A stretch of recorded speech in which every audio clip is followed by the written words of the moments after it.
अस्सलाम वालेकुम। First year chemistry chapter 3 gases वाला चैप्टर पढ़ रहे हैं हम। आज का जो टॉपिक है वो है एवोगैड्रोस लॉ। स्टेटमेंट इसकी ज़्यादा इंपॉर्टेंट है जो आ जाती है 2 नंबर की। लॉन्ग में ये कम ही आया कभी, समझ लें बहरहाल आप, ठीक है। स्टेटमेंट आपको पक्की याद हो। Avogadro's law,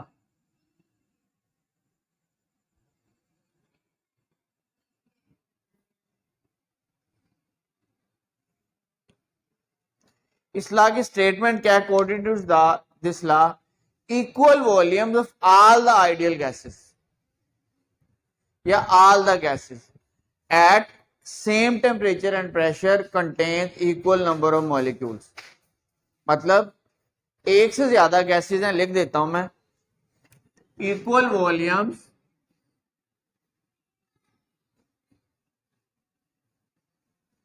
of all the gases या ideal gases at same temperature and pressure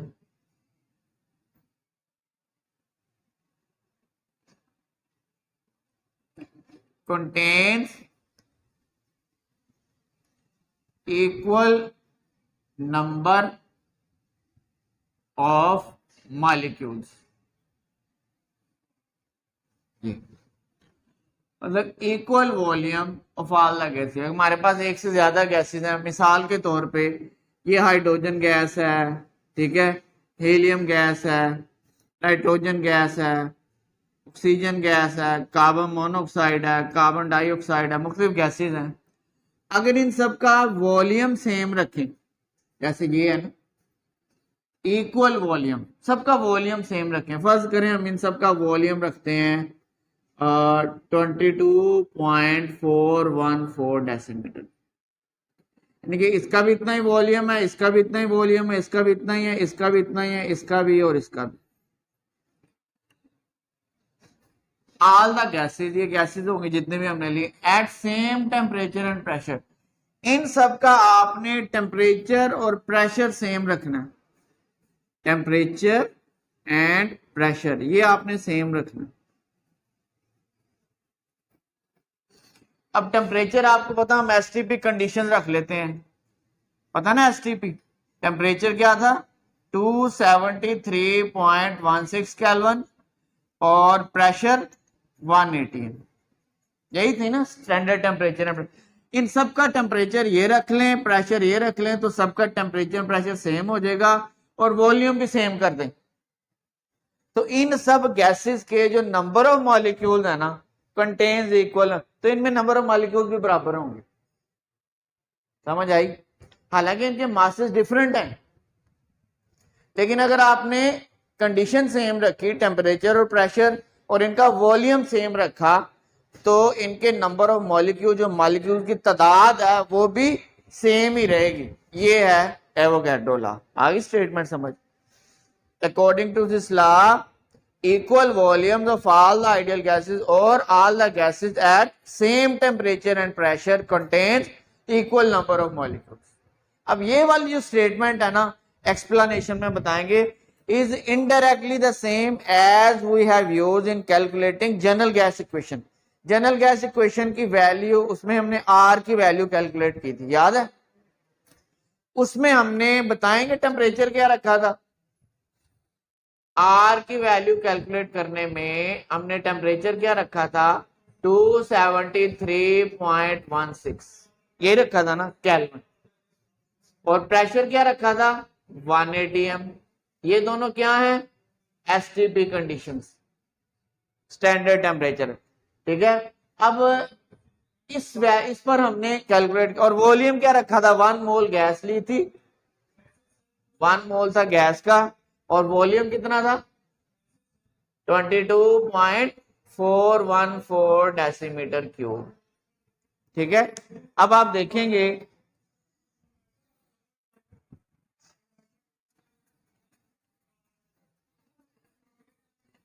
आपने पहला चैप्टर अभी नहीं पढ़ा, लेकिन 9th में तो पढ़ा हुआ, वही वाला चैप्टर है। अगर आपने 9th में पढ़ा हुआ है तो ये आपको पता है कि अगर 1 मोल हो किसी सब्सटेंस का, उसमें 6.022 इंटू 10⁻23 पार्टिकल्स होते हैं। अगर कंपाउंड है तो इतने मॉलिक्यूल्स होंगे, पता ना, ये तो आपको एवोगैड्रो नंबर है ये, ठीक है। अब 1 मोल का वॉल्यूम होता है इतना, देखें 1 मोल का वॉल्यूम होता है, ये अभी हमने पढ़ा, 1 मोल के लिए इतना वॉल्यूम होता है किसी गैस का इन कंडीशंस पे 22.414 डेसीमीटर क्यूब। तो दो चीजें एक जैसी हो गई, एक साइड तो ये भी इक्वल होगी, मतलब अगर 1 मोल में इतने पार्टिकल हैं और 1 मोल का इतना वॉल्यूम है तो इतने वॉल्यूम में इतने पार्टिकल्स होंगे, इतने मॉलिक्यूल्स। आई समझ? क्या मतलब है इसका? इसका मतलब ये है कि we have 22.414 decimetre cube volume of gas, ठीक है। तो उसमें नंबर ऑफ मॉलिक्यूल्स कितने होंगे? 6.022 इंटू 10⁻23 मॉलिक्यूल्स, इतने होंगे। अगर इतने की बजाय हमारे पास 1 डेसीमीटर क्यूब हो वॉल्यूम ऑफ गैस, फिर मॉलिक्यूल कितने होंगे?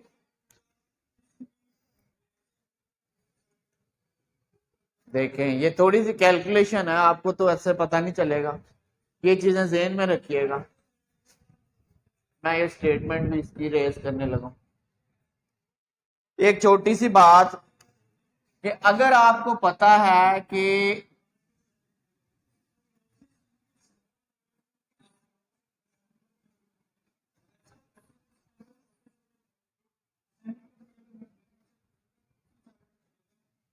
हंड्रेड कॉपीज हैं, जो लिखने वाली कॉपीज हैं वो 1000 रुपए में आती हैं, एक कॉपी कितने की आएगी? 100 कॉपियां 1000 रुपए में आती हैं, एक कॉपी कितने की होगी? मुश्किल हो गया क्वेश्चन।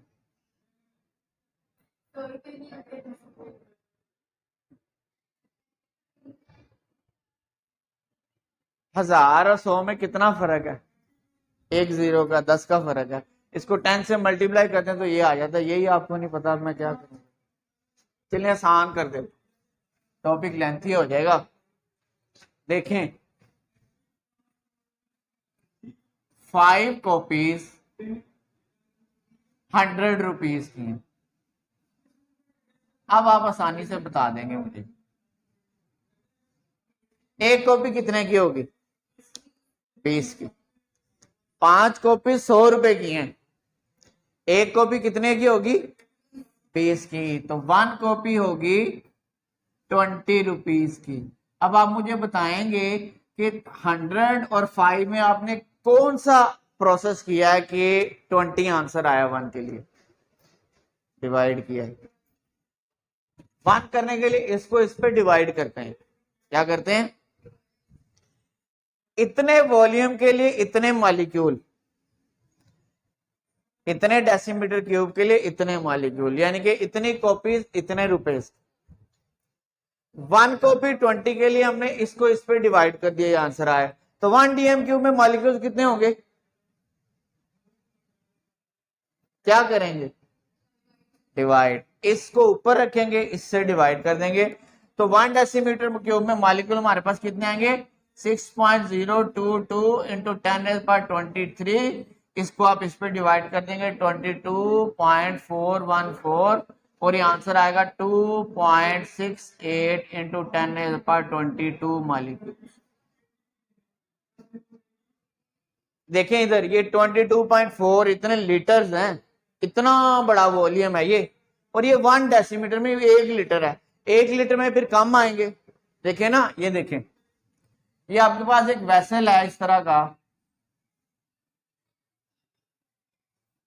ये इसमें इतने मॉलिक्यूल्स हैं।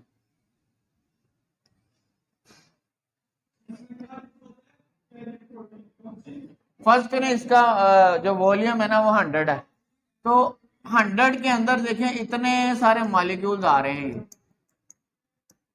अगर आप इसका वॉल्यूम इतना सा लें तो क्या होगा? उसमें मॉलिक्यूल कम आ रहे हैं ना। तो जब ये तकरीबन 22.5 लीटर है, सारे 22 लीटर में कितने मॉलिक्यूल हैं? तो 1 लीटर में कितने होंगे, इतने कम हो गए। ये था 6.23 पावर, ये है 2.6 से 22 पावर, तो कम हो गए। मतलब अब 1 डेसीमीटर क्यूब है ना, आप डिफरेंट गैसेस लें और उनका 1 डेसीमीटर क्यूब ले और मुझे बताएं उसके वॉल्यूम कितना होगा। देखें, ये मैं अभी स्टेटमेंट रेज नहीं करता, आपके पास ये वाली गैसेस हैं, देखें, hydrogen, helium, nitrogen, oxygen, CO, मैंने बुक वाली इस्तेमाल की, ये वाली। इन सब का आपके पास जो वॉल्यूम है ना, वो है 1 डेसीमीटर क्यूब, ठीक है, 1 डेसीमीटर क्यूब। और टेम्परेचर हमने रखा है वही 273.16 केल्विन, और प्रेशर जो है ना वो 1 atm, यानी कि सबके लिए टेम्परेचर और प्रेशर सेम है और वॉल्यूम भी 1 सेम है, तो सब में नंबर ऑफ मॉलिक्यूल भी सेम ही हो। कितने होंगे, 1 के लिए ये आया, इतने ही होंगे।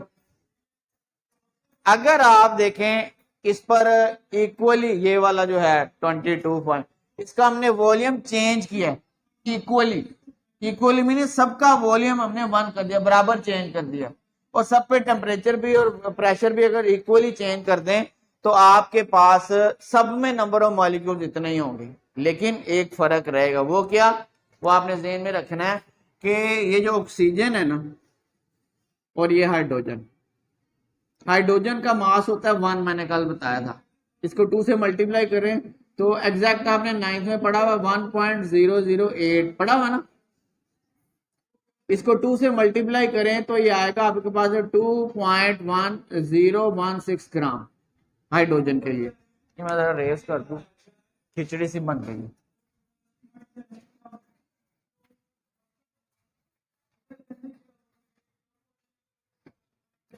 गैसेस कौन सी हैं, hydrogen, helium, nitrogen, oxygen, carbon monoxide, और इन सब का वॉल्यूम कितना है 1 डेसीमीटर क्यूब, टेम्परेचर कितना है 273.16 केल्विन, प्रेशर कितना है 1 atm, और इन सब के नंबर ऑफ मॉलिक्यूल्स कितने होंगे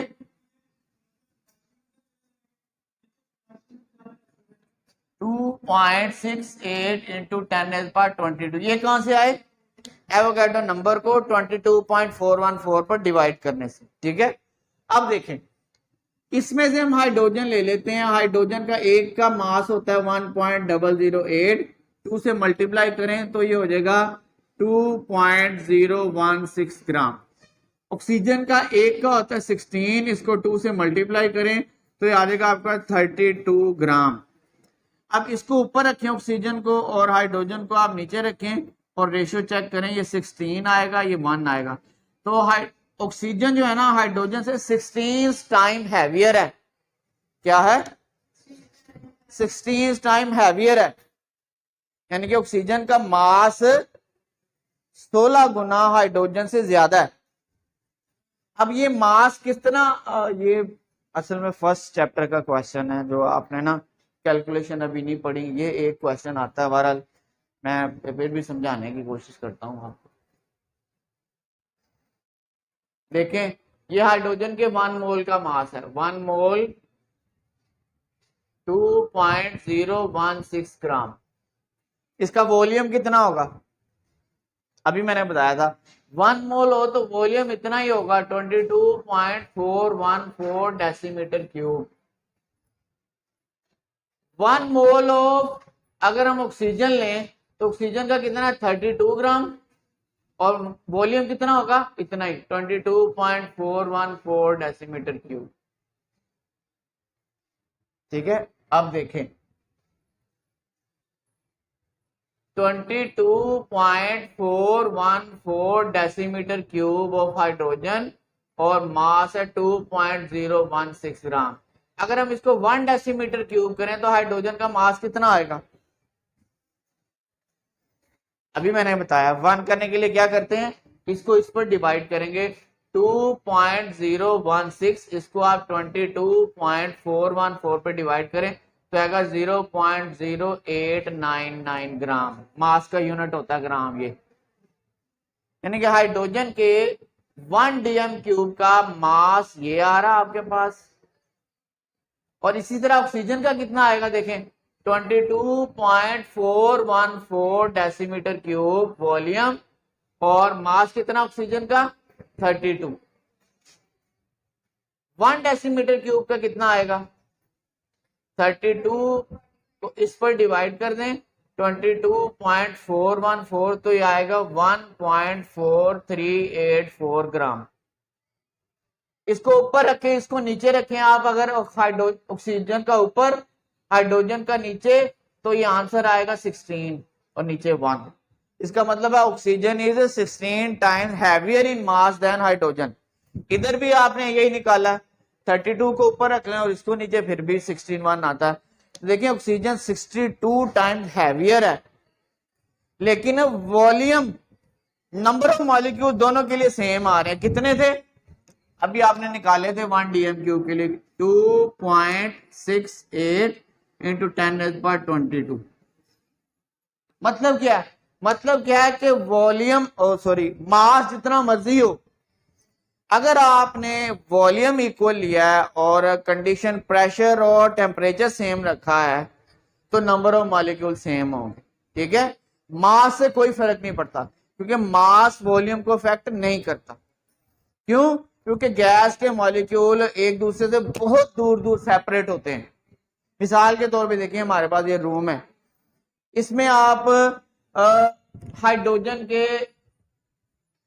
1000 मॉलिक्यूल यहाँ पे छोड़ दें, इतना छोटा मॉलिक्यूल होता है, हमें नजर नहीं आएगा, तो वो इस पूरे रूम में ये स्प्रेड हो जाएंगे।